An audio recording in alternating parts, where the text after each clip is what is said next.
अपनी मां को चरित्रहीन कहने से पहले ही सच में क्यों नहीं मर गई ये राही। नमस्कार दोस्तों, स्वागत है आपका आपके अपने चैनल हंग्री स्पिरिट्स में। हंग्री स्पिरिट्स देख रहे सारे दर्शकों का मैं अंजू शर्मा दिल से स्वागत करती हूँ। आज वो सीन आ ही गया जिसकी चर्चा हम बड़े दिनों से कर रहे थे कि राही अनुपमा के चरित्र पे सवाल उठाएगी, और आज उसने उठा दिया। और आंखों में एक पैसे की शर्म नहीं। जो वो कहती थी ना कि मैं रोज मरती हूं, तो मैं तो ये कहती हूं कि तुझे ये शब्द बोलने से पहले ही मर जाना चाहिए था, क्योंकि तुम यही डिजर्व करती हो। अफसोस होता है ऐसी बातें कहते हुए, मगर ऐसी बातें आती है जुबान पे जब ऐसी लड़की को हम इस तरह से अपनी मां को मजबूर करते हैं कि वो इनके सामने, जिन्होंने कभी जिंदगी में अच्छा नहीं किया, उनके सामने सफाई दे। और ये हुआ राही के कारण।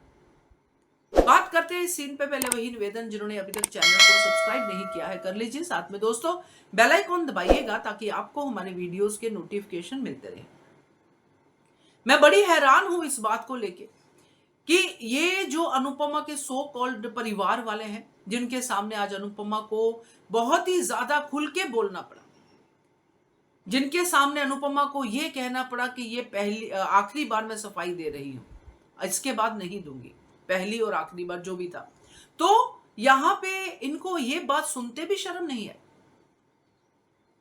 कि जो औरत दिन रात हमारी सेवा करती है, आज उस औरत का किसी के साथ दोस्ती का रिश्ता बना है। वो सामने से बोल रही है कि मेरे साथ कोई बात करता कहां है।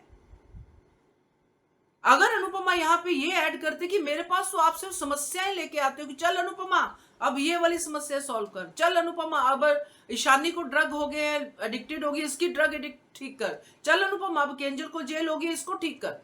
आप लोग मुझे सुनते कहां हो। इस सीन पे दुख भी होता है और गुस्सा भी आता है। जिस औरत को उसका परिवार नहीं समझ सकता, उस औरत को दुनिया वाले समझेंगे, कैसे समझेंगे? जो दिन रात उसके साथ रहते, जब उनको ही उसके चरित्र पर शक है, उसकी अपनी बेटी को, कि मैं आपको किसी मर्द के साथ नहीं देख सकती। तुम होती कौन हो ये डिसाइड करने वाली? मां हो क्या उसकी? तुम 10 साल बाहर रही, क्या अनुपमा ने तुमसे एक बार भी तुम्हारे चरित्र पे कोई उंगली उठाई? तुम प्रेम के साथ मिलती थी, जो भी करती थी, जैसे भी करती थी, क्या अनुपमा ने एक बार भी कहा? नहीं। तुमने अपनी जिंदगी के फैसले खुद लिए, मगर अनुपमा नहीं ले सकती।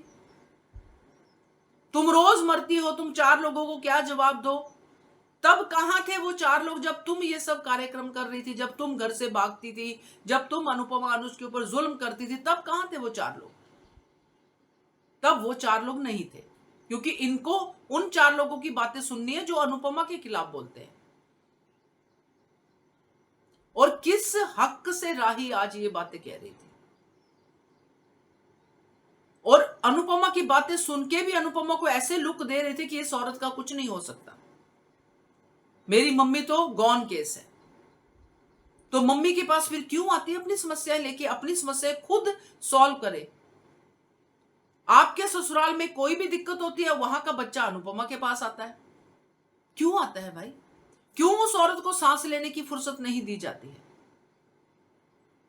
क्यों उस औरत को आज ये डायलॉग बोलना पड़े? आपको क्या बहुत अच्छा लगा? अनुपमा ने सीन बहुत अच्छे से किया, बहुत सही जवाब दिए जो कि बनते थे, मगर अनुपमा के सही जवाब देने से ये लोग तो कटघरे में खड़े रहते ही रहते हैं। ये माफी के काबिल नहीं है। राही के बारे में यही कहूंगी मैं, क्योंकि ये हम बहुत बार बात कर चुके हैं कि ये वाकई डिजर्व ही नहीं करते कि ये इतने अच्छे पेरेंट्स की बेटी है। जो भी किरदार है, जैसा भी किरदार है, मगर ये किरदार मेरी समझ से तो बाहर है। इसको ना तो प्रेम की पड़ी है, ना इसको अनुपमा की पड़ी है, ना ही अपने पॉप्स की पड़ी है। इसको ये बात बोलते हुए शर्म नहीं आई कि आपका किसी मर्द के साथ चक्कर चल रहा है। लोग तो यही कह रहे हैं, ऐसा बोलती है। तो लोगों में और आप लोगों में, घर के लोगों में फर्क ही क्या रह गया? तो वो जो अनुपमा 4 लोगों की बात कर रही थी, वो 4 लोग वहीं पे खड़े थे। बा, राही, तोशु, पाखी, ये 4 लोग हैं। जो अनुपमा की जिंदगी को अपने हिसाब से चलाना चाहते हैं कि अनुपमा को खुश रहने का अधिकार नहीं है, अनुपमा को सिर्फ हमारी जो चाकरी करने का जो है अधिकार है। मगर अब अनुपमा नहीं रुकेगी, अब राही देखती रह जाएगी अपनी मां का ये रूप, क्योंकि अब अनुपमा आ गई है अपनी बात पे। तो राही को तो अब डूब के मर ही जाना चाहिए। क्या कहते हो आप इसके बारे में? कमेंट करके बताइएगा। देखते रहिए channel hungry spirits. Thank you so much.